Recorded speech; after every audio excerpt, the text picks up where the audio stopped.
All right, what is going on? How y'all doing out there in Uncle Steve's Lounge? Glad to have you here on a Monday, February 13th, one day before Valentine's Day. I know you guys and gals need to go shopping. Make sure you get everything in there. I'm starting to see on the side of the road people with the baskets and stuff like that. I see people pulling up and all of that. Hey, if you plan on getting in on the shenanigans, I won't say shenanigans because that might be important to some people, and it is. But better get out there now. Got a few hours before sunset, so happy pre-Valentine's Day to everyone out there. Glad to welcome everybody in on Atlanta Bird Gang as well. Thank you for joining me today on this post-Super Bowl version of The Aftermath. We'll obviously still talk a lot about the Falcons, and especially really as it relates to how the Super Bowl turned out. I think since I've been watching the Super Bowl, that's probably one of the more exciting ones. I know a lot of people tend to talk about the one that we were in, the Falcons, when we played New England. But when you think about it, that game, it became that game because of really just straight faltering. I think a lot of people mentioned the comeback of Kansas City, which they are right. This is great for Kansas City to come back. But it wasn't like a 25-point deficit at the same time. Nevertheless, give a lot of credit to Kansas City. Kansas City did what I kind of thought they would do. If you were listening to the show yesterday that we did, the pregame show, and I appreciate all the hosts that joined me on there, Brother Smitty and Big Low Country and John Harris for joining me yesterday. I pointed out the same thing that I kind of thought during the game. Philadelphia, absolutely great defense, probably the more complete team. But there was something, and it's easy to say now, but I've been putting it on paper for the last few weeks that I thought Kansas City was going to come out on top for the Super Bowl. I just thought Kansas City was more battle tested. I think when you start talking about what the AFC is as compared to the NFC, and that's no disrespect to Philadelphia because Philadelphia handled their business. They beat the teams they were supposed to beat, and they, put them to bed when they should have. But I just think I like Patrick Mahomes' bad ankle and all over a Philadelphia team that had not played that level of competition. San Francisco probably would have been the closest if they had anyone at quarterback. I think Brock Purdy would have held his own. I'm not sure if he was going to be Patrick Mahomes, but I'm sure he would have scored more than 7 points. But that was my only thing I was saying about the Philadelphia thing. Great team, great year. Jalen Hurts, man, if he didn't do anything, he put himself on the map. I must admit, I've watched him a couple of times this year, but not really until the playoffs. And he is on that next level, and look for him to be brandished with the E word, elite, coming up pretty soon. I think he proved he has vaulted his way into the top 5 category. Argue with me if you want. I still say Mahomes, as he proved yesterday, is the king on the hill. I still slightly have Josh Allen at number 2, despite what happened in the playoffs. I think Burrow is awesome. It's kind of like a close 2. I still say Allen and Burrow right behind each other. And then I throw Jalen Hurts up there because his progression has been steady. I think this loss can absolutely vault him and move him up into another stratosphere. There is nothing for Jalen Hurts to hold his head down against. I know everybody heard the story and everything. It was kind of interesting because, don't get me wrong, it's not like I don't think Jalen Hurts deserved all the love he was getting, but they were acting like Jalen Hurts was Stetson Bennett. And that wasn't the case. Jalen Hurts was starting for the national championship team in 2017. It just so happens that the Tua came in and threw the last quarter. That's all, and threw the one pass. It's not like Jalen Hurts was a scrub when he went to Oklahoma. So the second round pick gives you that underdog feel, but there's nothing about his game that was underdog. Matter of fact, I think Philly had the great plan. They were going to run Hurts a little there, run Gainwell a little here, go for the big shot every now and then, and kind of control the clock. And that worked out until the fumble. And I think that fumble was a huge momentum piece. It was early in the game, but it was a huge momentum thing. And had that not happened, we might be talking about a different situation with Philadelphia. But it did happen. And, good teams find a way to win. And Kansas City found a way to hang around in the first half, just barely. And then in the second half, Patrick Mahomes did Patrick Mahomes things. I'm just telling y'all, that run, more than any other play, and we'll get to the penalty in a second, more than any other play encapsulates how great this dude is. This dude, and just a quarter before, in the second quarter, somebody grabbed the dude by the ankles and tried to, kind of hurt the man. I mean, he didn't try to hurt him, but, he almost did the little twist on him with the tackle. Mahomes, in pain, goes inside. I'm pretty sure they had the best drugs man could buy in there and shot him up and massaged him up. And that 23-yard scramble that he made, 21 or 23-yard scramble that he made, to me was the play of the game, because you knew how important it was for them to, keep that clock running, eventually get to the point where Philadelphia had to call timeouts. And I just think it was a great play, man. And that's my argument, folks. In a perfect world, I would love to have the balance of Philadelphia. Their offensive line was great. I know they charged him with a sack, but that wasn't really a sack. He just lost yards running out of bounds, basically. But both teams' offensive line need to give a lot of credit. Everybody was 70 sacks, and Mahomes was clean. His jersey was as clean as you can be. And he took advantage of what was supposed to be a generational defense. Let's not try to pretend like they aren't now. Before the game, it was like, oh, they're gonna put Patrick Mahomes on his back, and he's gonna feel the heat of a real defense and stuff. Patrick Mahomes had a ball, and when he ran that ball, and Hassan Reddick was running behind him, gasping for air, trying to catch a man hobbling on a bum ankle. I don't know, y'all. I don't know. We'll see what y'all think about it. Dave Starks is in the house. What's going on, brother? Thank you for joining me in Atlanta, Bird Gang. Appreciate everyone over there listening to me. Brother Michael is in the house as usual. What's up, Michael? Cousin James is in the house on Uncle Steve's Lounge on YouTube. Appreciate y'all joining me on that platform. Michael says it was entertaining for sure. I thought the commercials were fun too for a change. Yeah, I didn't get too heavy with the commercials. I'm at a point where I know there are people that absolutely watch it for the commercials, which is fine, and people that watch it for halftime, which we'll get to later on with Rihanna at halftime. But yeah, it was kind of cool. The commercials are kind of 50-50 for me. I'm like, I was ready to get back to the game. RJ Smith, what's going on, brother? Say good afternoon. I'm tuning in as usual, and that's always appreciated. RJ, thank you so much. Sharp, what's going on, man? What's up, in the game?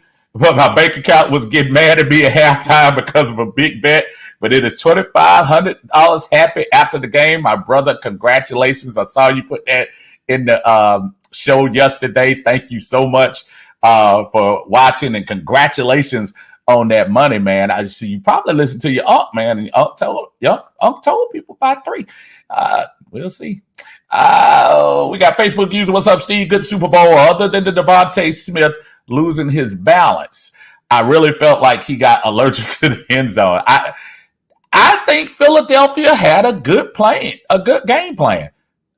Get down there, let Jalen Hurts beat him with his feet. The little scrub for I say not scrub, but the little Statue of Liberty mess that they were doing to get the first down every time. I thought not Statue of Liberty. What y'all call the thing? What's the football play that we used to do when we were little?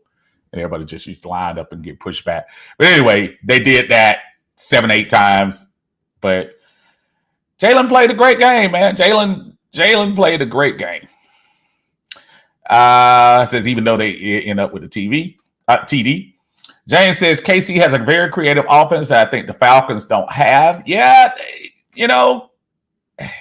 Andy Reid has long been, before he got to Kansas City, and of course before Patrick Mahomes arrived, had always been that guy that people, said was very innovative. He was pretty good. He made Donovan McNabb look very good in Philadelphia and just didn't really get his due.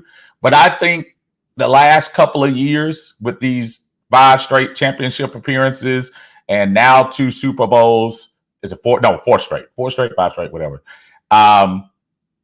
And Eric Bieniemy getting a lot of love from Andy Reid. I love that yesterday, how he was giving his offense coordinator a lot of praise for what he did during the game. Almost sounded like he was expecting him to possibly leave. Of course, the rumors have it that that Bieniemy might be going to Baltimore to hopefully entice Mr. Jackson to stick around for a little bit, since they need a new OC. So we'll see how that turns out. Anthony White, what's up, brother? Say, I picked Philly because of their lines of scrimmage, but KC's O-line won that Super Bowl for them last night. There is no doubt in my mind that if Mahomes doesn't get the MVP, they need to split that thing 5 ways. The offensive line was outstanding yesterday. Yes, they had a couple of hurries on Patrick Mahomes and stuff, but they kept him clean. And what you can't do, you cannot have an elite quarterback back there with a clean pocket. And they gave him a clean pocket, and he, as expected, he kind of ripped them apart. So more power to him. That's absolute astute comment. Atlanta Bird Gang, what's going on, man? So y'all make sure on YouTube, y'all check out my brother Tidy on Atlanta Bird Gang. Please push the subscribe button, hit the like buttons on his videos. You got some good stuff on there. Say, yeah, you did. I predicted the Chiefs would win. I saw that. Also on your show, my reasoning was I thought Kansas City's experience was going to be critical to their success, and it showed. Although Philly has roster is better, and they are, and there's no doubt. I'm trying to, it's hard because I know a lot of people saying, "Oh, but you've been screaming about the quarterback play and blah blah blah." I mean, come on, man. Are y'all dumb?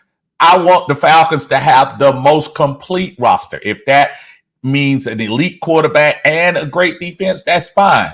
And I know we're going to probably have to choose one or the other as far as how we want to direct this money. And I'm fine as long as the roster ends up balancing out. Right now, we don't have a balanced roster. And for those that want to project what number 4 is going to do in the future here, it's just kind of tough. You can't project it from basically 2 real games and 2 preseason games. You can't do it. And that's my only thing. Philly definitely has the better roster, barring, and now Philly has a lot of free agents on that team too, including a couple of people I have my eye on. I know Fletcher Cox probably ain't going anywhere, but Hargrave is a free agent. Bradbury, I know he's going to be the GOAT a little bit. Not the GOAT. Well, GOAT used to mean a different thing. GOAT used to mean back in my day meant that you messed up. But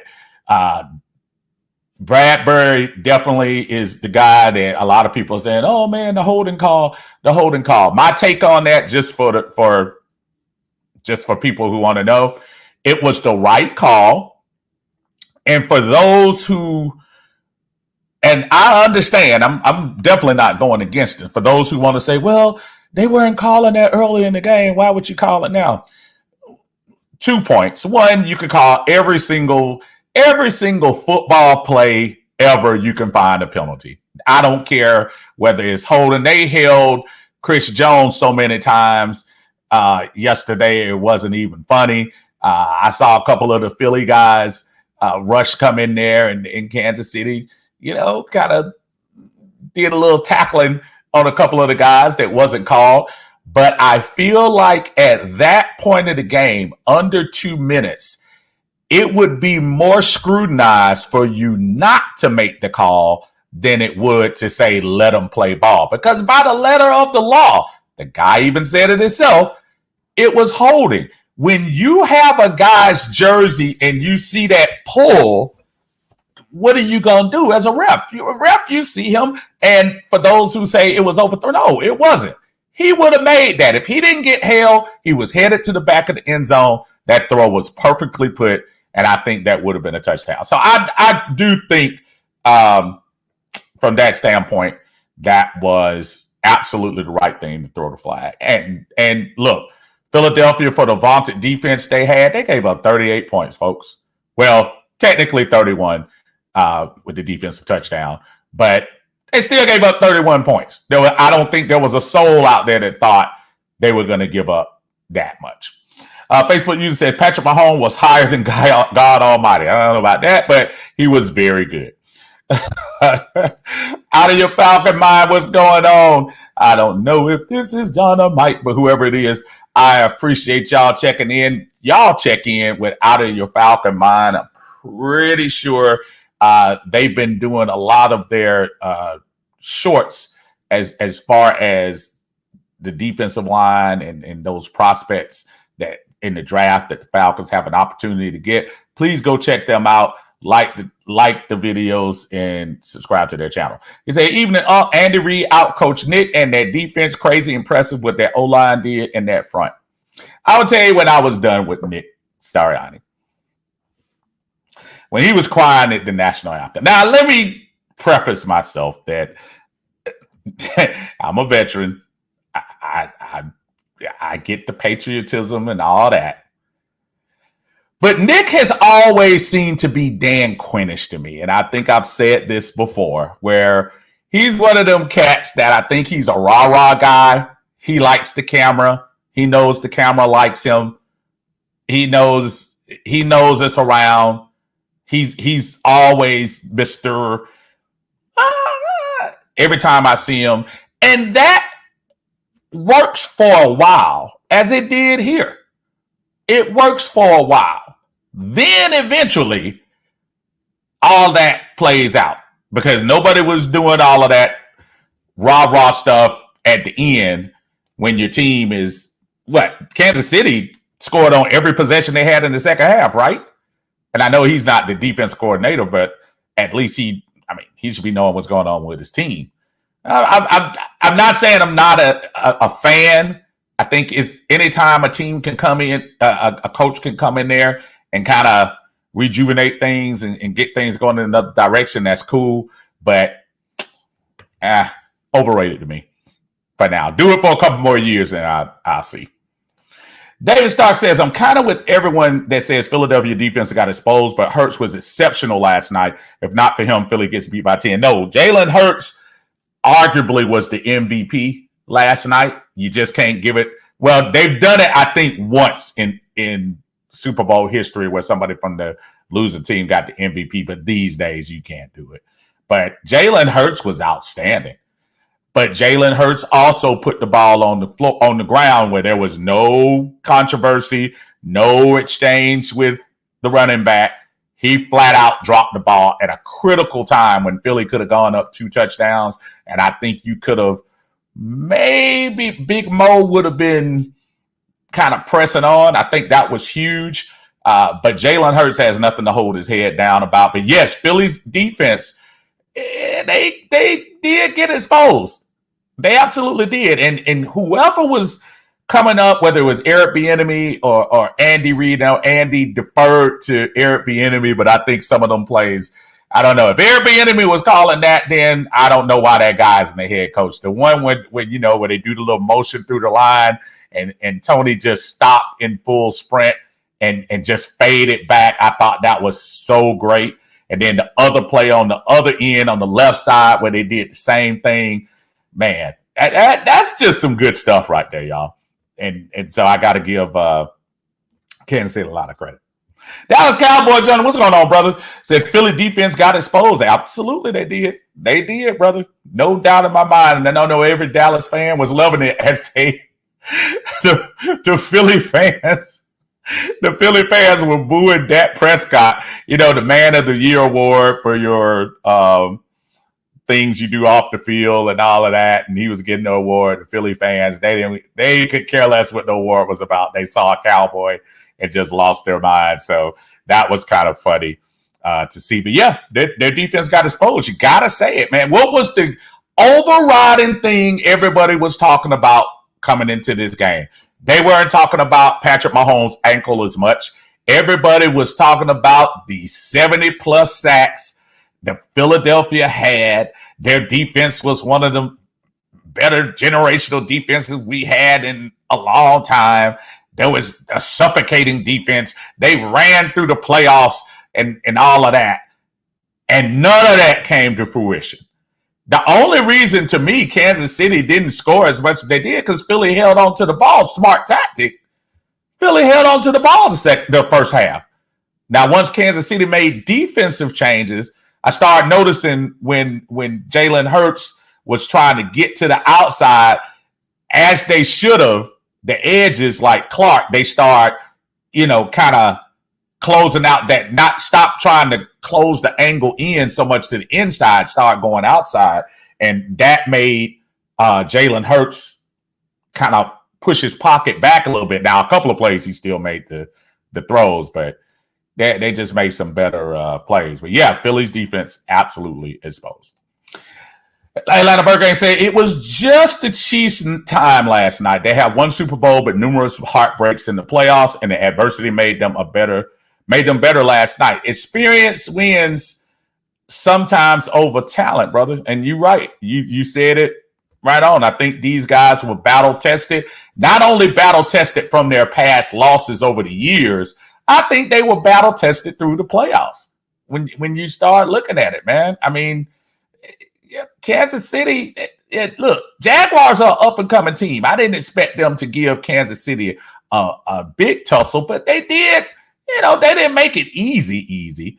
And Cincinnati, man, you could argue a play or two, Cincinnati would be in this position in the Super Bowl and not Kansas City. So I look at it from that end as well. The battle-tested group, I think, won. When you talk about Philadelphia, and yes, we're only 5 years removed from their last Super Bowl, but there are only about 4 players on that roster now. So you're basically talking about a whole new group that's on there now. So you have to, get your experience up there. And this will work great for Jalen. I think if Jalen gets up there next time, I think the experience of this time to say, hey, I played as good as I could play, but you know what? That 1 or 2 mistakes, that'll cost you the game in a Super Bowl. And it was kind of interesting too, that last play where he threw the Hail Mary. I wonder, did his shoulder come into play then? Because everybody else had more faith in Jalen than he did. Everybody else was past the 20-yard line and the 15-yard line. That ball fell so short. I hope he didn't hurt himself on that throw. But Jalen has nothing to be ashamed of. Scooter, what's going on, man? Glad to see you on Uncle Steve's Lounge. Says Philly D looked good on paper, but the NFC's quarterbacks were mediocre compared to the AFC. We were tricked. No, we weren't tricked. I think and Scooter, I know you listen. I've been saying all that time, the road through the NFC. If you were an elite team, that's why I thought San Francisco, if they would have made it and possibly Purdy would have been available, which obviously we know now he wouldn't have been, that would have been a little bit challenging for them because a lot of that roster was there a couple of years ago for the Kansas City game. As Tidy was just saying a few minutes ago, that experience, man, that's a beast. When you start talking about going into games like that, that is something else. My man Chuck in the house. What's going on, brother Chuck? Say, what's up, Steve? I enjoyed the pregame discussion yesterday. Thank you, brother. I wanted Hurts to silence the haters, especially Shannon Sharp. great comeback for Kansas City. We got to get our defense all the way together. The offense will work itself out once we get the O-line together in free agency. And the O-line, and years past, the O-line, we'd be coming in talking about a disaster, but I don't think our O-line was the huge problem this year. Yes, we do have to take care, decide what we're going to do with McGarry, and then decide what we're going to do at that left guard. But we're not in a horrific decision. But we do need to improve this defense without a doubt. There's no doubt. You're not going to get me to try to tell you we don't need a defense. I am just telling people, as I'm asking down on the scroll, which organization's blueprint would you go with? The thing about the Kansas City story that's so amazing is there are a lot of people when Tyreek Hill and Kelsey, granted they had the 7-second delay button on them, Kelsey was absolutely right. A lot of people when Tyreek left, they're like, man, y'all ain't gonna make it nowhere. Got some no-name receivers, got a rookie running back coming in here to try to fit in. But you know what they did have? They got the best quarterback in the league. And those type quarterbacks, and I still say right now that I don't want to go the top tier right now. Mahomes, Hurts, Burrow, Allen, and the fifth spot is kind of flip-floppy. Maybe Herbert. I mean, there isn't that long list that there was. Remember about 5 years ago, the year Matt Ryan won MVP, and there were a lot of people, Russell, Aaron Rodgers, Tom Brady, Roethlisberger. Everybody we had a longer list. Now that list is shortened up pretty much. It's shortened up very much. And there just aren't that many good quarterbacks. Lamar is probably arguably in that 5, 6, 7 position. But if you notice, most of those quarterbacks that are in 1 through 6, 7, 8 are the ones that get an opportunity to compete. This Jalen Hurts run that he's made, yes, he's on his rookie contract. Yes, he was a second-round pick, but let's not again act like he was this absolute scrub that just came out of nowhere. Dude had championship pedigree in college. Both organizations, both Alabama and Oklahoma.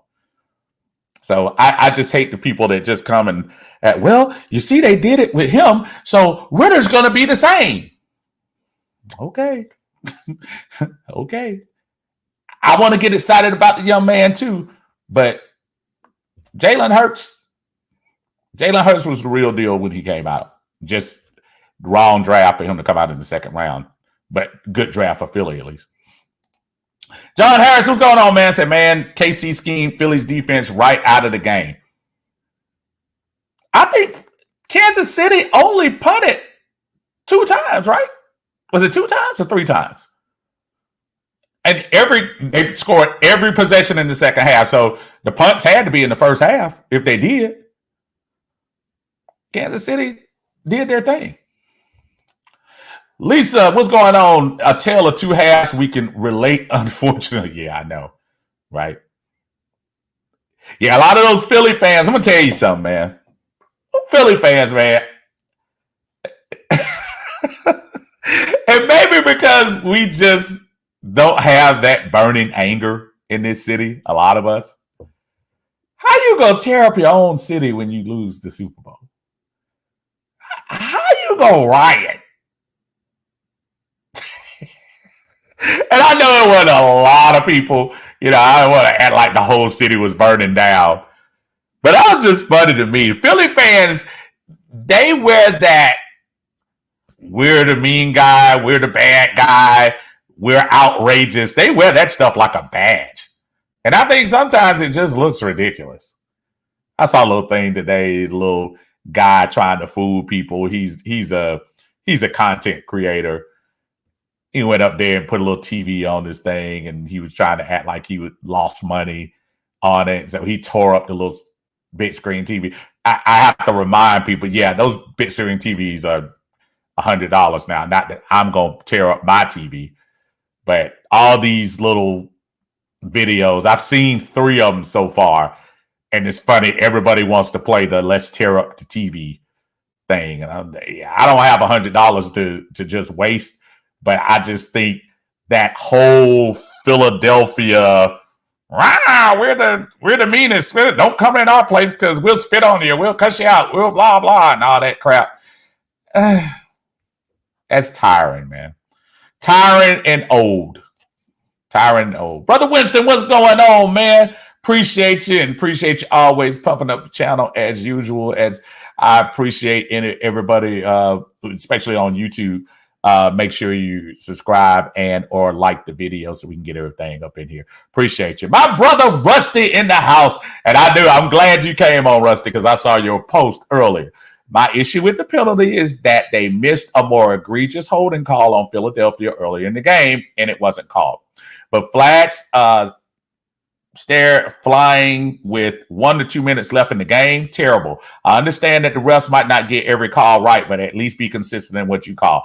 Only thing I disagree with you on that, Rusty, is if you're going to get a call, let's not pretend like the fourth quarter isn't the most important. And all the things that happen, Kansas City could argue that little catch that was that Devontae Smith made. I don't think that was a catch. Oh, no, was that Goddard? Goddard had the catch where his hand literally left the ball and came back. That wasn't a catch. There was a couple of plays that they were holding my man Chris Jones coming in there. So you're absolutely right. There are missed calls on every single football snap. I guarantee you there is one semblance of a penalty.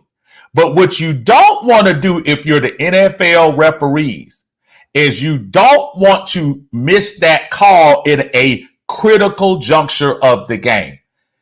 That was an obvious hole. I don't know when you came in, Rusty, when you see this, that's a hole. Especially when you start talking about wide receivers, tight ends, and when you see the pull, you have to throw that flag. I understand the nature of what you mean. That's the rule. You can't do that. We can't arbitrarily say, okay, this was, this particular call deserves this, but then this particular call deserves let them play. My argument is when all eyes are on you in the fourth down in a tie game, you want to make sure you get the play right. You can't say let them play. Because if they don't call that, Rusty, it would be more egregious for Kansas City fans if you didn't call that than it would be that, hey, they called it. You can argue why not let them play, but the rule is you can't grab the guy. You can't hold the guy. He was holding. So for everybody else who was on that, I just got to disagree with you on that one. What's up, Tim? How you doing, man? Good to see you. Coming in the house, as well as Calvin CJ Miller. Good to see you in here too, man. Millie Mills, always glad to see you popping in the Uncle Steve's Lounge. Generational defense, a generational quarterback. Let me start no stuff, Millie. I was trying to be nice to folks in here. You can take different aspects of teams. There are so many different blueprints that can get you to a Super Bowl. There really are. All you've been hearing over the last few years, well, there's never been a mobile quarterback, which, like I said, I hate the word mobile because mobile, it was the code word for black back in the day because black quarterbacks were always mobile. And that was, to me, a huge stereotype. But nevertheless, fast forward into today, That mobile quarterbacks will never make the Super Bowl. They did. They have. Mobile quarterbacks will never be an MVP or be something like that. They have. A quarterback making $40 million will never win the Super Bowl. Now they have. Whatever fits people's narrative. That really irks me when I hear folks not here to the other side. I'm one of those people. To me, I am. I mean, say what you want to say. I have definitely been on the let's go get a quarterback. And yeah, specifically, I was on Lamar Jackson. Not because I'm just this fanboy of Lamar Jackson, because just like last year, I was on the let's get Deshaun tip. Not because I'm a fanboy of Deshaun Watson. I'm trying to get the best talent there is. Yes, that comes at a cost. So when he puts down here, generational defense meets a generational quarterback. I said that. I've been saying that for the last couple of weeks. Same thing. I love what Philly has done, but Philly ain't played Patrick Mahomes. A Patrick Mahomes who's already ticked off because they didn't get it to the Super Bowl last year. Remember that. There was a big chip on Kansas City's shoulder. It's not like Kansas City was an overwhelming favorite to get back to the Super Bowl this year. A lot of people on the Josh Allen bandwagon. I was too. And then the Joe Burrow. When Joe Burrow won that game against Buffalo, oh my goodness. Joe Burrow. He's next generation. Joe Cool. Wow. I ain't heard from Joe in 2 weeks because Patrick Mahomes at the end, he's that cat. Now, am I saying Lamar Jackson is that guy? No. But Lamar Jackson is one of the top 10 talents at quarterback. So if there is possibility to upgrade that, and does Lamar Jackson have the ability to make his team better? Baltimore, you can argue. I wouldn't know who Andrew was if he wasn't there. The running game definitely had an advantage by having him at quarterback. But I know this. Patrick Mahomes, his roster this year didn't match up to Phillies. Travis Kelce basically was the only star on that offense. Yeah, a rotating group coming in at wide receiver. Great game from Juju. Great game from the other Tony. But Patrick Mahomes, generational quarterback. Nothing but truth. Jimmy says, my reaction to the ending, seriously, though, hoping my Falcons can get back there sooner than later. Oh, absolutely. Michael says, I said Philly's D hadn't faced many good quarterbacks all season, and you were on point. My brother Norman is in the house. A great quarterback. Give me Lamar.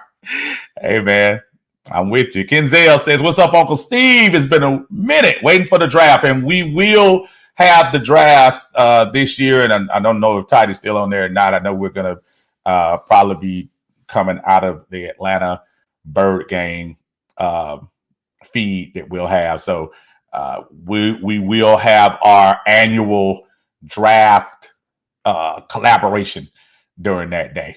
So look forward to that. Can't wait for that to happen.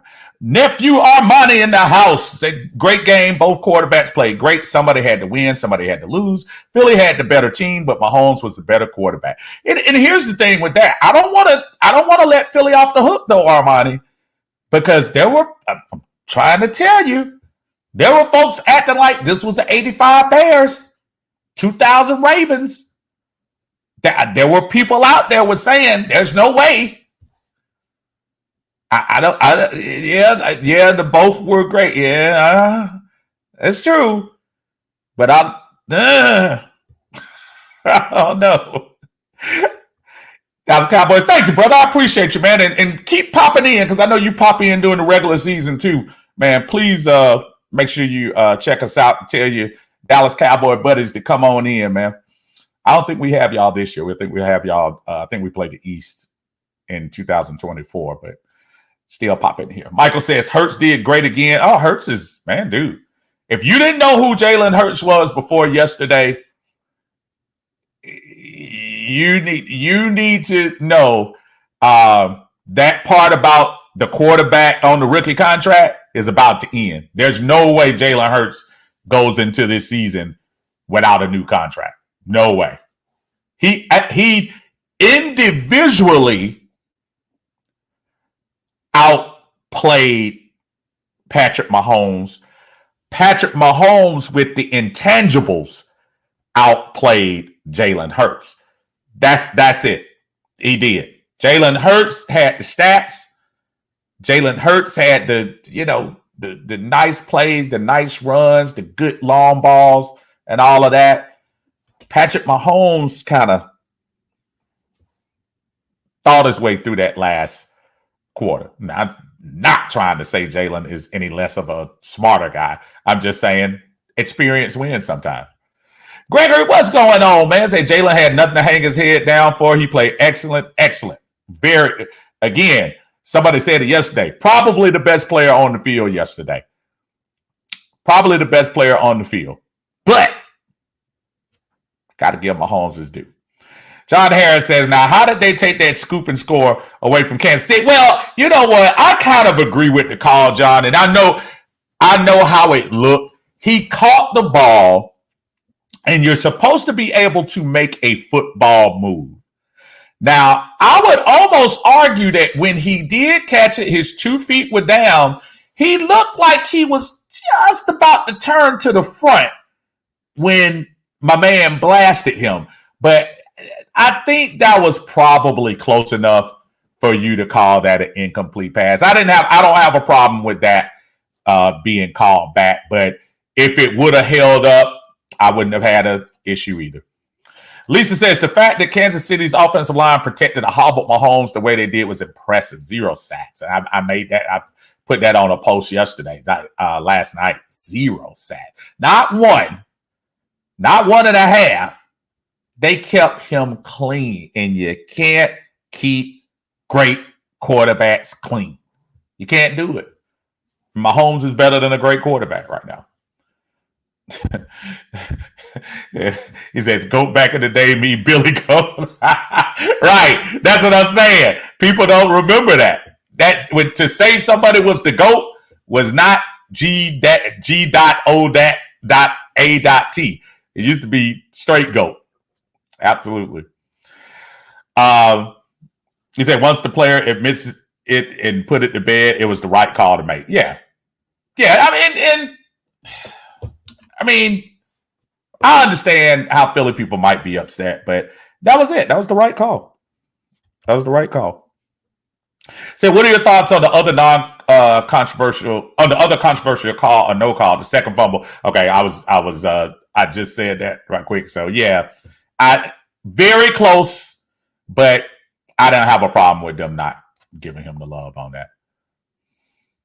And so I forgot the Eagles had Sue, right? Sue ended up getting a critical call that got them 5 yards in a first down for Kansas City. Somebody put up an interesting post the other day, which I immediately debunked. They're talking about, well, man, Sue, the greatness of Ndamukong Suh, he knows exactly which teams to go to, and they're all winners, and they go to the Super Bowl because he was talking about the Rams and then the Buccaneers, and then this year the Eagles. Well, duh.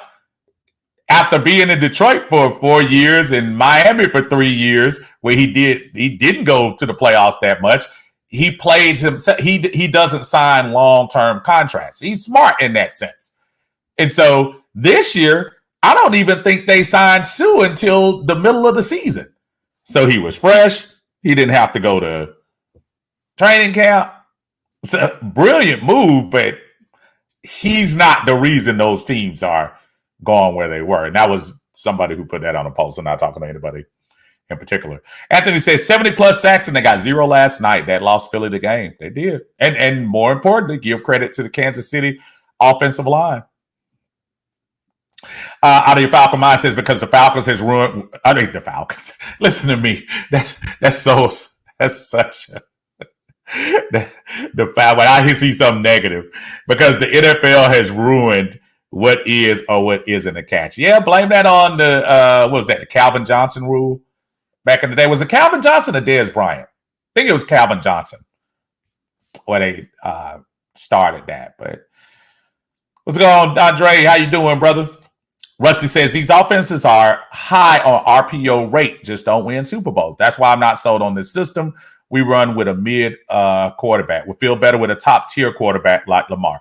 And there's nothing wrong. And one, I agree with you.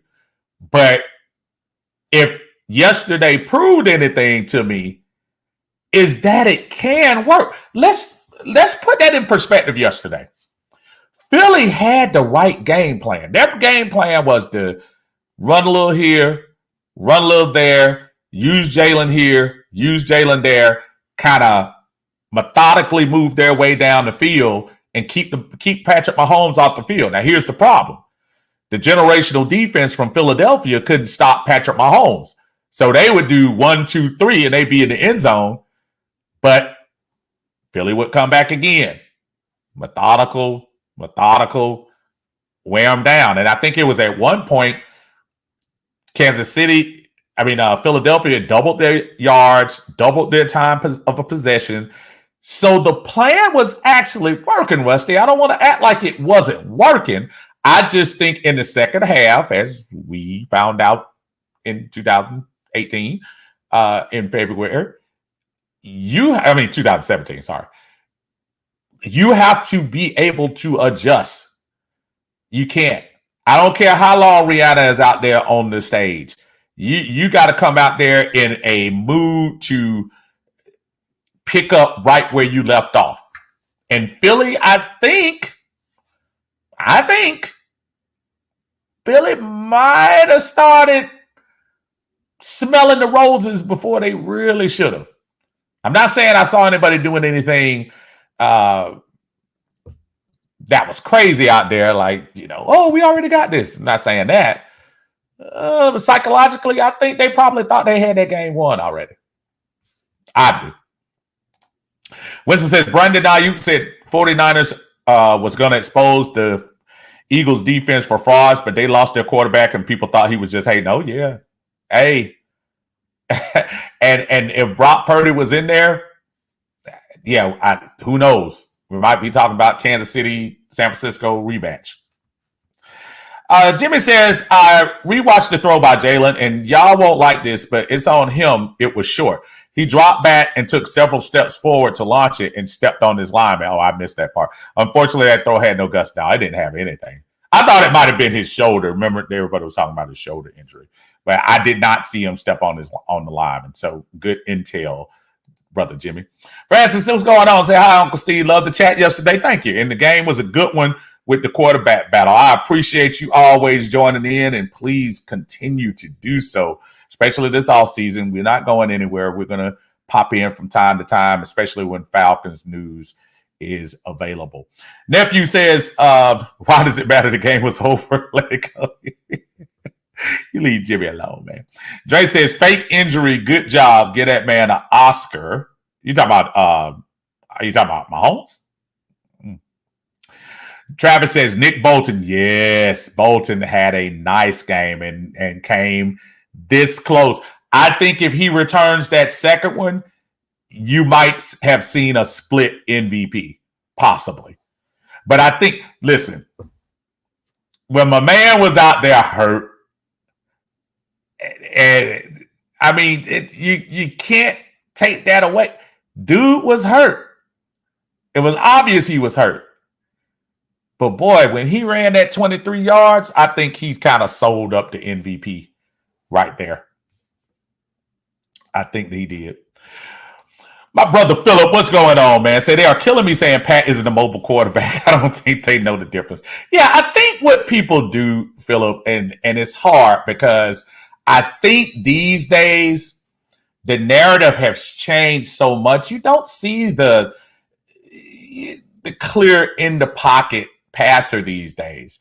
And people, the reason why I always had a problem with the word mobile back then is because mobile did used to kind of stick to, a lot of the black quarterbacks that were coming out. Yes, I know before anybody started coming, I know Roger Staubach was mobile. I know Fran Tarkenton was mobile. I know Joe Montana was mobile. I get that. But what I'm saying, there was a kind of a narrative in the early 2000s when our brother Vic was here in Atlanta that was attached to that. And that's just the truth. That's not, nobody's playing racial cards or anything like that, but that was true. Nowadays, the mobile word to me, I've always tried to say athletic. That's Steve, just to stay out of the conversation. But you're right. Mobile is Mahomes. Mobile is Hurts. Mobile is Burrow. Mobile is Herbert. Mobile is Rodgers. Mobile is, when he wants to be, Trevor Lawrence. I mean, there are these guys these days, this last decade or so, what used to be just, that will never work in college, has transferred to the NFL. When did, in the early 2000s, were team running RPOs? The closest we came was Mike Vick attempted to do it back in the Vic Dunn Duckett days. But as people start realizing, not that same talent can win here, I just need to adjust my offense for that. Man, Jalen Hurts looked like he got that thing down pat. And if they can keep most of the team together, they're going to lose a lot of folks this year, no doubt, including coaches. Because one coach is, I think, supposed to be going to Indianapolis, it sounds like. But that's my only thing with that, Philip. I understand exactly what you're saying. Yes, he is absolutely mobile. There is no doubt that Patrick Mahomes is mobile. I think people want to put that stamp on Jalen Hurts because he had so many designed running plays. I think people see designed running plays and just, he's just a running quarterback, like Lamar. And there's so much more to these young men now that I just think it's unfortunate to kind of lump them in that particular category. False thought, Falcon, what's going on, man? Yeah, I'm ready for the offseason, man. This is going to be from now until the draft. This should be very interesting to see how this thing works out. We should have a good idea after the first part of the free agency of how this thing is going to work. I know they have to declare franchise tags coming up here pretty soon. So it'll be interesting to see how all this stuff plays out. They're very excited for an offseason for the first time in a long time. David says the KC model for me, as far as which one the Falcons should go. An elite quarterback covers a lot of deficiencies on your team. Smith-Schuster, Valdez-Scantling are threes. I would say fours in some cases. Sky Moore is a rookie that looked like one. Justin Watson was let go by Tampa, and Mahomes won a Super Bowl with that. By the way, he doesn't have an elite defense. Chris Jones, Frank Clark, Nick Bolton, and who else on that defense? Absolutely nobody. This is why I tend to, I should pin this thing up. That's why I tend to lean in this direction of thinking. Folks, there is not any thought of me that thinks we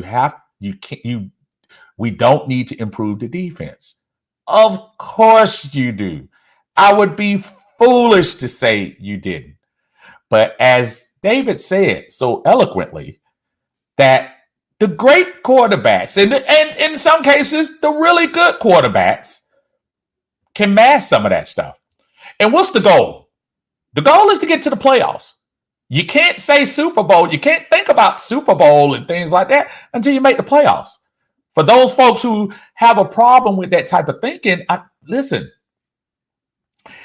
I want nothing more than number 4 to improve. He ain't going nowhere. He's not going. He's going to be here in Atlanta, contrary to the little trade proposal things you make. I think if Lamar Jackson comes here, you definitely need to keep Ritter here to learn under him and learn with the veteran quarterback.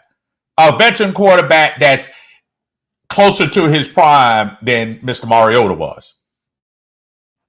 But yeah, I that was really good, Dave. Billy Mills say, hey, I'm from Delaware, and when I tell you them Philly fans do the most, they do the most for real, for real. It was so much trash talking and disrespect towards Kelsey up here. It's mind blowing. Yeah, man.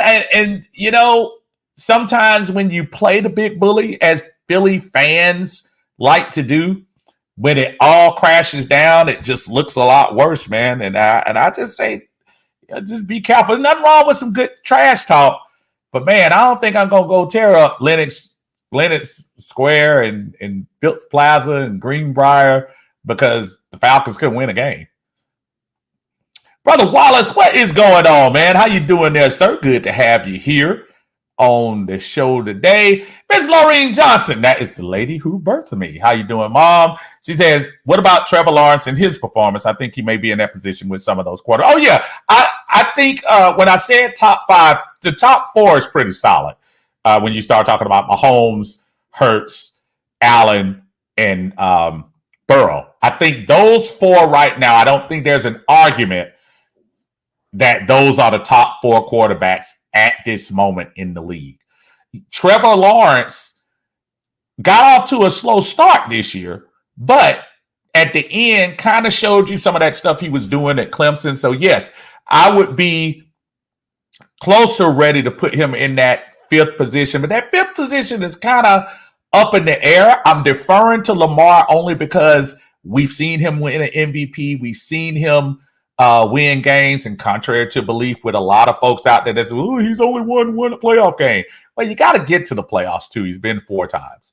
So, and in Lamar's defense, when Lamar hasn't been on the field, you see the play of the Ravens go down.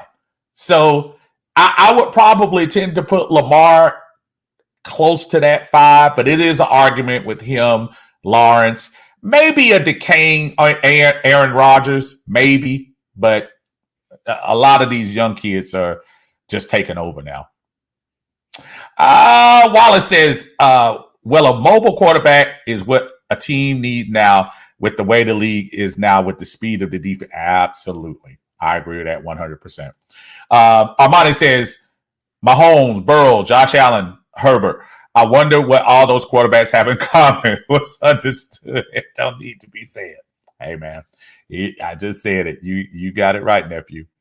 Lisa says, granted, Watson didn't play the entire season, but the Browns ended up 7-10 and in the bottom of their division, just like us. Are you glad that Deshaun Watson sweepstakes didn't work out for us? I'll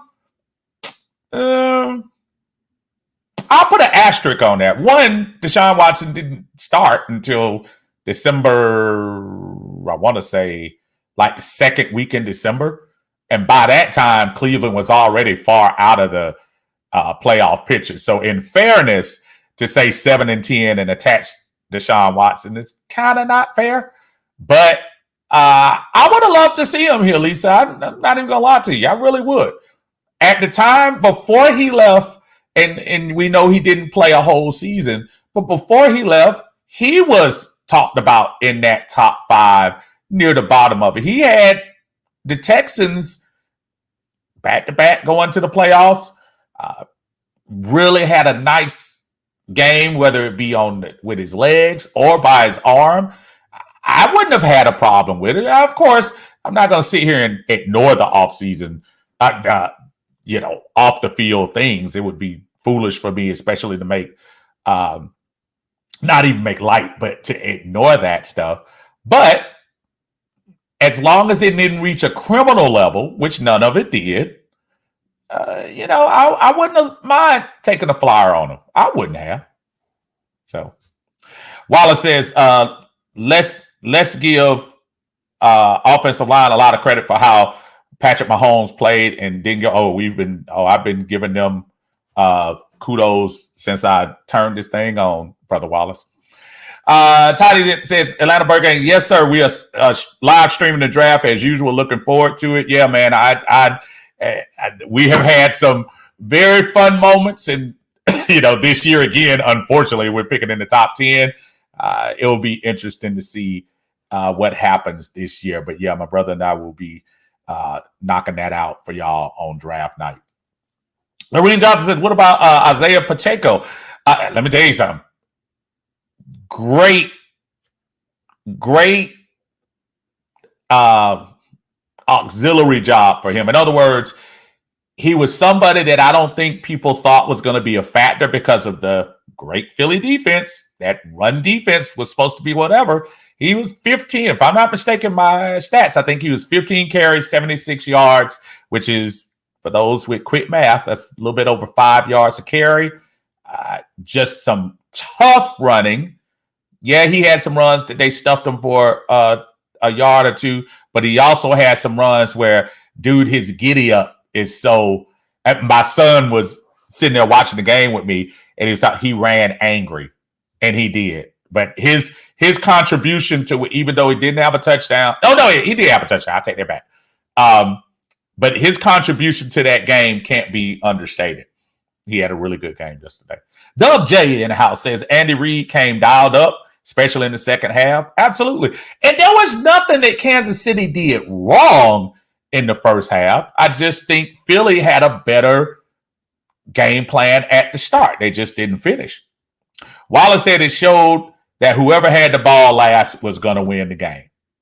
Maybe, but if you really look at it, Philly kind of bogged down a little bit in the second half. Now, they scored that last touchdown when it was necessary, but up to that point, Kansas City had outscored them 21-3 before they came and scored the tying touchdown. So, yeah, who had the ball last? Maybe, and that's probably why Kansas City played it. And give kudos to Kansas City for not scoring that touchdown at the end and playing the clock game. We know the Todd Gurley game here, Falcon fans, from a couple of years ago. Give them a lot of credit for doing that. Just playing the clock game, working it all the way down and doing it like they did. Winston says he made a football move. He caught it, planted 2 feet, and turned upfield. Definitely a fumble. And we were having a debate about that. My son thought it was incomplete. At the beginning, I thought it was a fumble. But then when I watched, man, it was just so close. I think you almost wanted to see him move forward. I'm not even going to lie to you. I can understand why people think it's close, but I would have liked to see that movement. And I just saw turn. I saw the feet both plant, but I didn't see the forward movement. But again, I got 4 eyes, so maybe I was wrong. It also says, Dez Bryant against Green Bay. Yeah, I thought that was. Then, Brother Sean, I appreciate that. Patty says, also have to give Mahomes some credit for the 0 sacks also, because there were 2 plays at least that I remember where he should have been sacked and Houdini'd his way away from it. There was one where he literally pushed himself off, and I'm trying to think, was that the offensive lineman or was that a defense guy? He pushed himself off almost to give himself momentum to go around to the right because he was absolutely in the pocket. Yeah, man, I saw him do more things on a bum ankle than I haven't seen 26 to 27 quarterbacks do in this league. That dude is crazy, and guess what? He ain't going nowhere at all. My brother Jason, what's going on, man? Listen, Jason, thank you first for joining us yesterday. Jason Jones, huge Philadelphia fan, and more importantly, my first cousin. I came in here and rep Philly to the hilt. Man, I'm sorry about that loss, my brother. He says we needed a perfect game plan, and it didn't happen. The return fumble, the punt return, and no D in the second half. I know you are, man, and I know there were probably feelings of almost like we had, where the celebration was probably starting. I listened to the whole Fox crew. They seemed to think, judging by from what they seemed to think the game was probably going in the way of Philly. But when I knew Patrick Mahomes had that ball coming out of half, I said, if they score, it's going to be interesting. And they came out and scored. But there's no reason to hang their head at all, man. Like I said, Jalen Hurts just introduced himself to the NFL world and the sports world. Great platform for him. The only thing I worry about, y'all, is there are a lot of free agents on your team. A lot of free agents on your team, and you just lost your OC or DC from the team. That's probably going to take that Indianapolis job. Keen Dap, thank you, sir. Des Bryant, that's what we were talking about. Thank you, brother. Said Chiefs only had the ball for 24 minutes and they scored 34 points. I was looking at that because as they kept showing, and he's right, you can't be more efficient than that. They kept showing that stat. They've doubled the yardage of Kansas City. The time of possession is double. And I kept looking at the score, and the score, those are stats for 3 touchdown leads and 4 touchdown leads. Those aren't the stats of this is a close game. And Kansas City kind of flipped the script on them in the second half. So we'll see. Ron Smith, what's going on, Ron? Said Uncle Steve will be there next year. Rumors are they're going to spot Arthur 23 points. Oh, man, don't say that. Don't say that. Oh, man, that's fun, bro. Billy says they was hating on Vic, not knowing he was literally changing the game. Let me tell you something. And again, folks want to ignore it, and we can. It's hard because sometimes I don't like crossing that line sometimes. But yes, not Vic. Vic will forever be known in this town as the guy who woke up this franchise.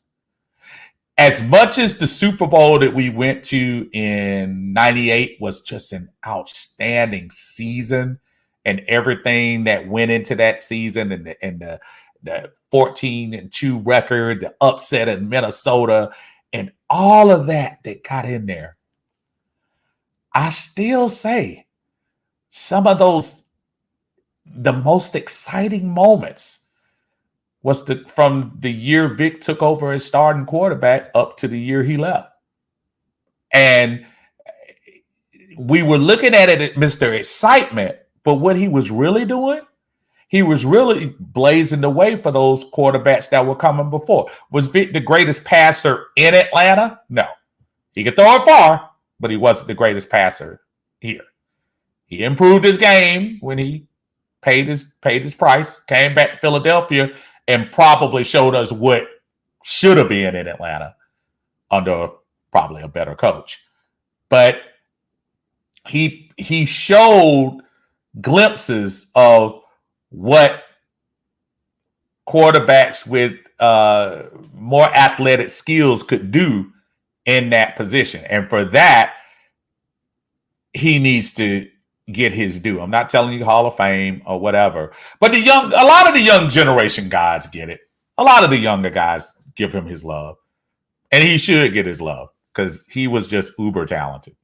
James says Kansas City played disciplined defense against the RPO in the second half. I was saying that too, because a couple of plays when in the first half, Frank Clark in particular, there was one play that Jalen Hurts kind of dipped. He went inside and then he took it outside, and Frank Clark, instead of being playing a little bit more outside coming in, he cut off the angle, and Jalen Hurts was able to run around for probably about 10 to 15 yards. Second half, he didn't do that at all. Matter of fact, a couple of the passes Jalen completed just from his pure athleticism, and then there were a couple of times he had to throw the ball away. So you definitely saw an adjustment in what Kansas City did, and give Steve Spagnuolo a lot of credit.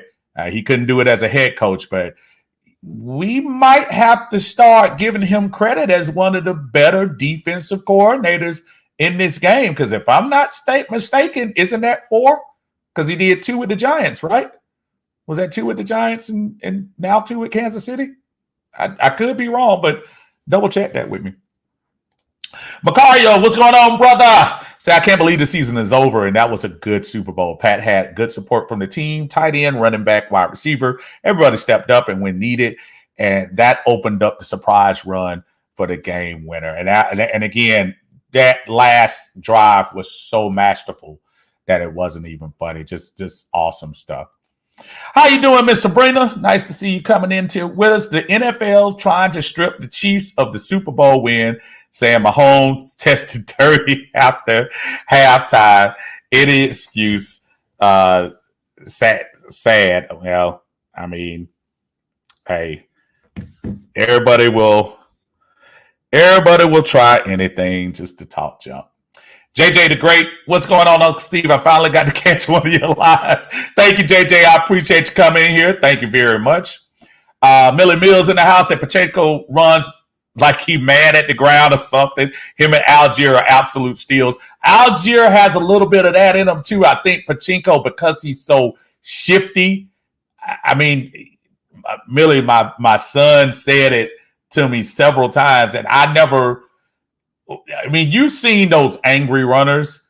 He run real angry for a little dude, and that dude is something else.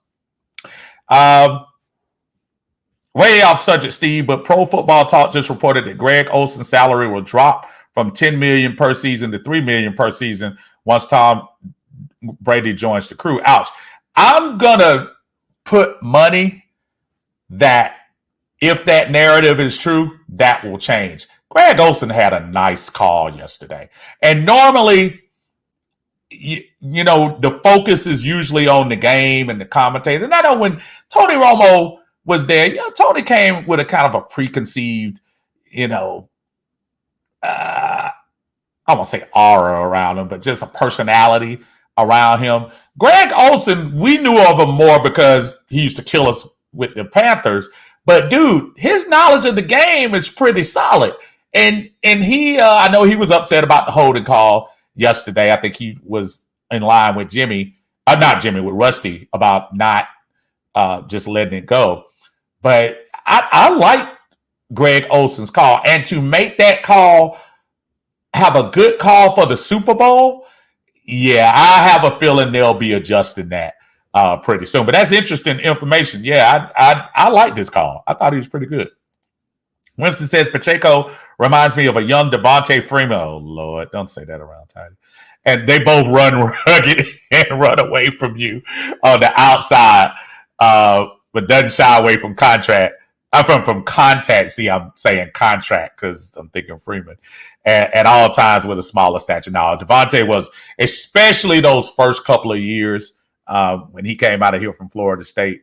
Yeah, Devontae was definitely one of those attacking type runners, chip on your shoulder type of dude. It just when he got that paper, man, he start reading them headlines a lot more. That's all.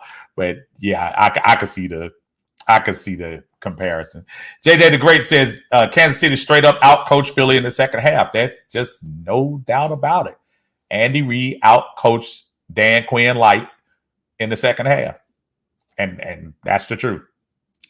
My brother Ray, what's going on, sir? Said, not sure if you had spoken on it or not. What's your thoughts on Derek Carr's situation? Pretty much he's saying, pay me or release me. I know a few people that have their eye on him. There was no way, Ray, I think that anybody was going to take that particular contract. I think when he talked to the Saints, obviously the Saints will be looking at him. He's an upgrade over anything they've had since Drew Brees left. But his contract also called for him to get a guaranteed, if I'm not mistaken, I'll tie this deal on there somewhere, but I know it was somewhere in the high 30 millions, close to $40 million that he would have been guaranteed this year. I don't think any team is going to do that. Now, I can see a team re-signing him like after he gets cut and signs him possibly for somewhere $25 to $30 million where they can kind of adjust, you know, the bonus money and move it and stuff like that. But if he would have stayed, and I think they have until, is it Tuesday, tomorrow or Wednesday, to decide whether he's going to stay on the roster and be traded or get cut. And I think they're going to cut him because I think their cap, even though they'll get some relief, but the cap hit, I think, is only like $5 million or something like that. But I mean, definitely somebody I'm looking at. but I would have to see what that contract would come with. I'm not. If I'm gonna pay upwards of money, I probably need to get somebody again on a different level, man. The like Deshaun, Lamar Jackson, Deshaun Watson, Allen. If you're gonna pay that money, I think that's going to be the difficult thing with Aaron Rodgers. I think the Jets, who they could probably absorb Aaron Rodgers' contract, but dude is going to take up $45 million. It's a lot of money. That's a lot. But no, he's not coming to anyone as a backup for cheap. I don't think Derek Carr's going to be a backup, though. Derek Carr goes to the team. He's going to start. Derek Carr is still a starter in this league. It was just a happenstance with him. Josh McDaniel knew they were probably going to go in a different direction this year. This was the year, all quarterbacks, when you sign those contracts, they have that one out year. And this was Derek Carr's out year where they can cut him and the cap ramifications won't be that much. Matter of fact, if I look it up real quick. There's my spot track right there. Now I pull that up. Wallace says, and Pachenko was a 7th round pick. And this goes to show you that it doesn't matter what round a player is drafted in. It's about how bad the player wants it in his heart to make it. And, all teams have those type of players, man. Those a Tyler Algier-ish type guy where they, the heart and soul kind of carries them over. I was trying to pull up Derek Carr stuff. That's why I'm hesitating, and my mind is trying to multitask for the minute. All right, come on now. Okay, it's still spinning. Millie says, I said on this Mike's channel earlier, sometimes being money hungry can tarnish your legacy. Tyreek Hill, he's salty now they won. Without him, he knew Patty was different. Why leave? Now, in fairness, Tyreek Hill sent the tweet that said Mahomes and Kelsey were two of the greatest. So I don't want to make it feel like, yeah, he might have been salty about something, but he just might have spoke too soon. Let me share this right quick. This is Derek Carr's. There it is, right quick. Okay, so Derek Carr, this is his out year. So if they keep him on the roster, he's guaranteed the base salary of $32 million, and then he gets his signing bonus of $1.8 million. So you're talking about $35 million. But this is the out year of his contract where the Raiders can move in a different direction. So what would you rather do? They're going to take, if he gets out, their dead cap would only be $5.6 million. So from that standpoint, I think that's smart. That's a smart idea to let him go ahead and kick rocks now. Rusty says Marlon Humphrey came out and said that free agents he's trying to recruit are asking him if Lamar is going to be the quarterback. That is the effect of an elite quarterback can have on a franchise. And Atlanta immediately becomes attractive to most, if not all, free agencies after Lamar. Sign me up. That's one of the things we've been saying. And I know you've been hearing this, Rusty, that he would attract those guys. Hey, he might attract Ndamukong Suh. You never know. I mean, I doubt it, but I'm just saying. Hold on. David says Vic got national eyes on Atlanta without a doubt. Without a doubt. Wallace says, you're right. Spags has 2 Super Bowls with Giants and 2 with the Chiefs. So you're talking about a guy in a very important position winning 4 Super Bowls with a defense, man. Philip says, now that the season is over, it's time for free agency, draft, combine, and XFL. XFL starts this weekend, if I'm not mistaken. So it'll be interesting to see. Look, I'm a football guy, so I'm going to peek. I might not sit and waste all 3 hours, but I'll just peek to see who the people talking about. Atlanta Burger, old GOAT reference. Yeah.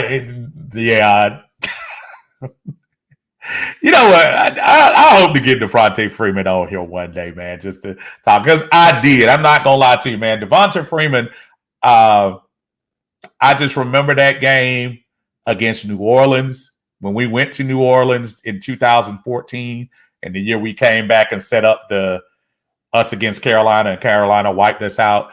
And he went down there, man, and we rode his back. Devonta had a nice game against New Orleans and had arguably one of the better passing receiving years in our Super Bowl season, man. Devonta was the man until he got their money. Winston says Derek Carr asked to be released. He's tied with the Aints, which will most likely bring him in on a rework deal to help their cap. Yeah, I have a sneaky suspicion he's going to end up in New Orleans. The mere fact that they went there and did that. David says, I believe it's $40 million if Carr is still on the roster. If you trade for him, you have to take the contract and give up compensation. There's no one that's going to do that, knowing the Raiders are done with him. Absolutely agree. Hey, you put it up for me. I'm sorry, man. And I was going to ask if you were still on. I probably should have. I would have saved me all that clicking, man. I would say thank you, Toddy. Wallace said Carr's trying to get his $40 million guaranteed money. The Raiders owe him and let them cut him like they did. I agree. Dave, stop it. I've not heard one player want to play with Lamar. Dave, you need to listen to 92.9. What's my man name? Defensive guy said he talked to Patrick Peterson and said if Lamar came, he would be willing to come to Atlanta. So that's one. Dude, there is no way that he wouldn't attract people to come to the ATL. And again, I'm not talking about him going to Carolina. I'm not talking about him going to Green Bay. I'm talking about him coming to the A. That's a whole different land. I don't know. But that is true, though, Dave. So if you haven't heard one, I implore you to go to 92.9 The Game and go listen to the archives. And I'm trying to think what the guy's name is. Brian. Brian something. But Billy Mills, is it XFL or USFL? You know what? I think it's XFL. I could be wrong. Might be USFL. It might be. I thought it was XFL though, Millie. But either one of the FLs that's not an N. So JJ said Freeman was the Aints killer. Yes, he was. He had a great game against them. He had the last regular season game in the Dome when he ran for a 75-yard very first play of the second drive the Falcons had and took the ball and took it to the house. Bags, what's going on, said, what do you think is the most important in the first 3 rounds for us this year? By the way, love the content. Man, thank you, brother. I appreciate that. I think you got to center around defense, man.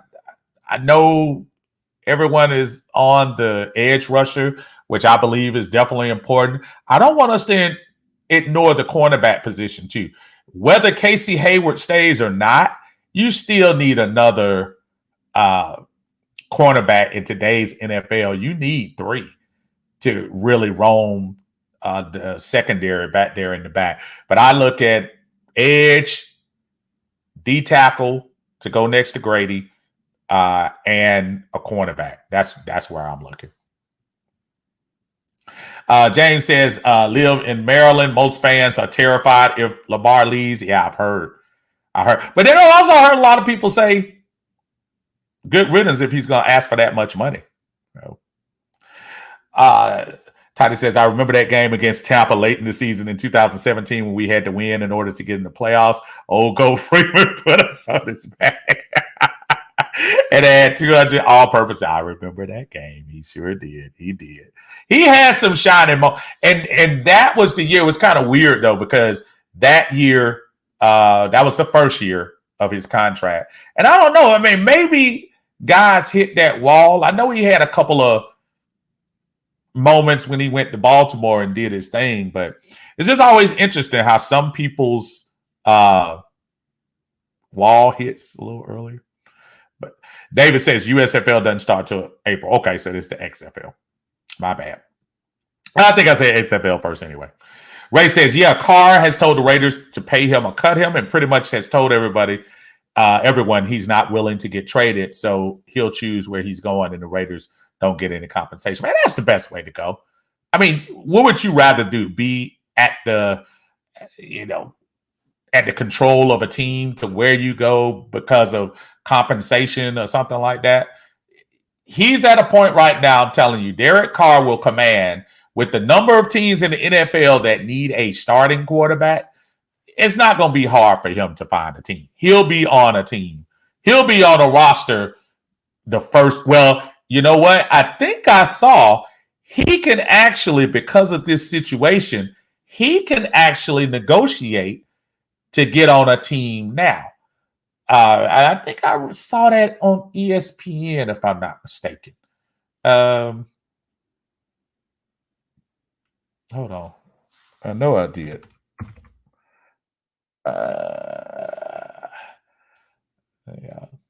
I know I saw that on there. I'll pull that up while y'all doing that. Rusty says, come to Charlotte this year. Steve, I've been talking about that, Rusty. If I can get up to Charlotte, I would love to see the Falcons play up there in Charlotte. Let me see. Carr won't waive his thing. Here, this is the story.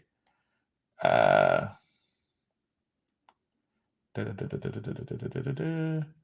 it is. This is ESPN. If Carr is released by Vegas, he would then have a month head start to begin negotiations and sign with any team of his choosing.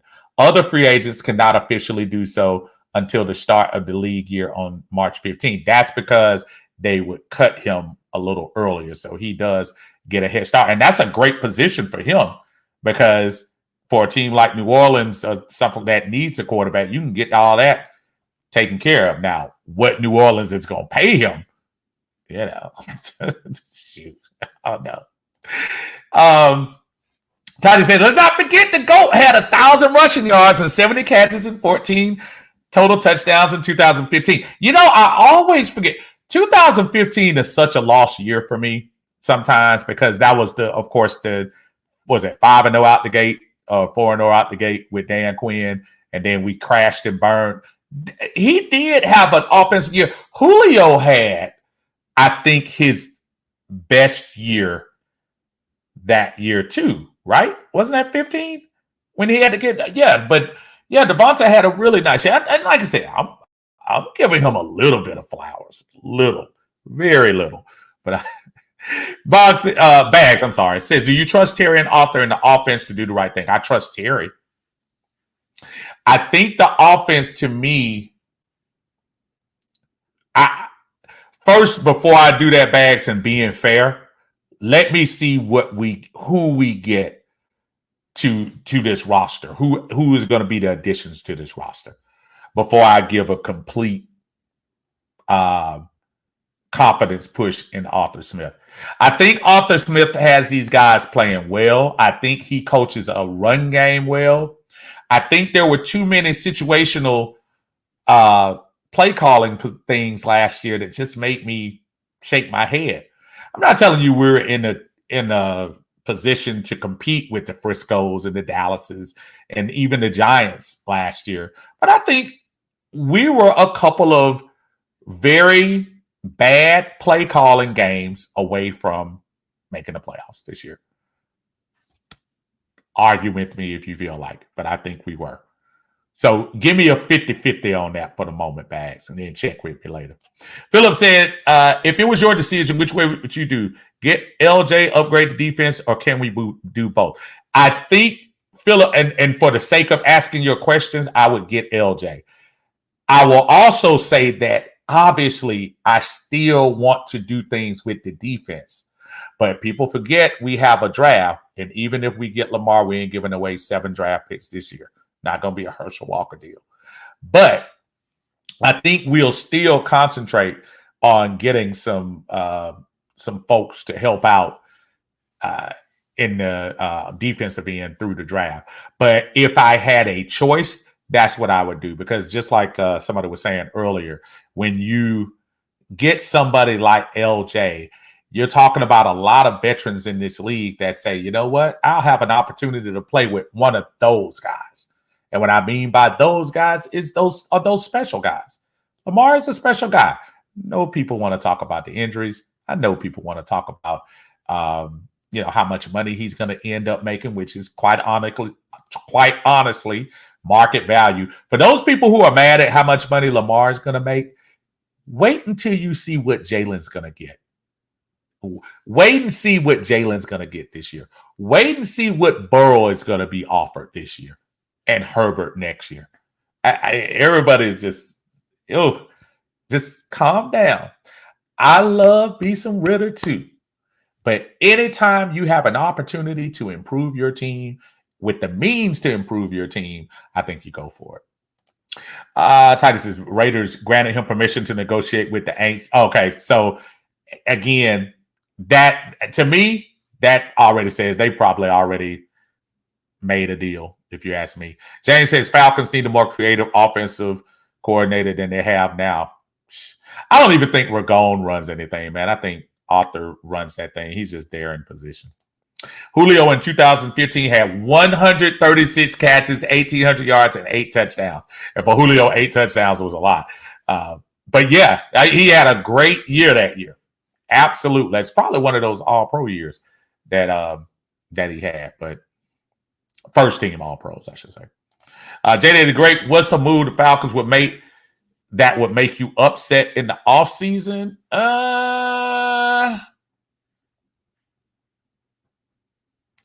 That's a good question. What's a move that the Falcons would make that would make me upset? There's nobody on this team, and that includes Grady, AJ, Cordell Patterson, that I would say if they got rid of them, I would be angry. I would understand whatever that was. It was business. That's a super good question because you know what? I don't know. I'm not attached to the players. I'm attached to the logo, man. At this point right now, because I'm not going to be, I just don't think. I love Grady Jarrett. But if he has to move for business and they bring somebody else in here, that's business. Love the potential of AJ.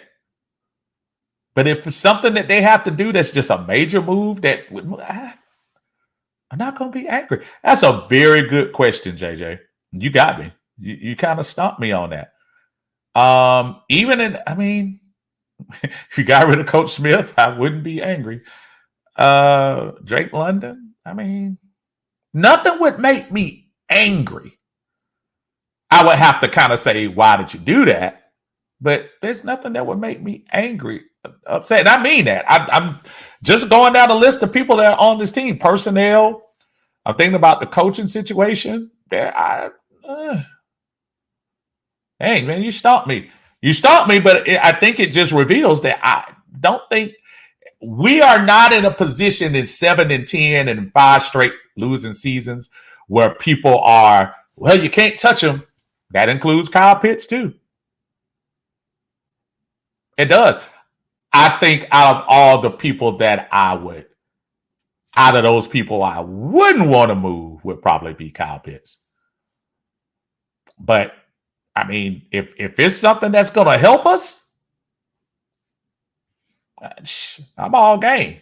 Again, people are acting like we are returning NFC champion team and, oh my God, Kyle Pitts leaving, that's going to hurt us. Well, it ain't really helped us. So, that's got me on that one. Winston, The numbers for Julio, same thing. Thank you, sir. Lisa said, any chance at all that Arthur Smith relinquishes offensive play calling duties this season? You know, Lisa, that's a very good question. And I thought I would have seen something that maybe if I saw Dave Ragone leaving, that could possibly be the case. I don't see it initially. Let's put it that way. But I pointed it out last 6 games when you start talking about the Falcons. It wasn't the defense. It wasn't the defense, y'all. It was the offense. Tyler says if we go into next season with Ritter as the uncontested starter, I would be up for us. Now that's actually, you know what? And that's probably true. As the uncontested starter. So if somebody came in here, and you know what? You'll know eventually at the pre. So you know what? I amend my statement, JJ. If the Falcons brought in a level of quarterback, i.e. Jacoby Brissett, Teddy Bridgewater,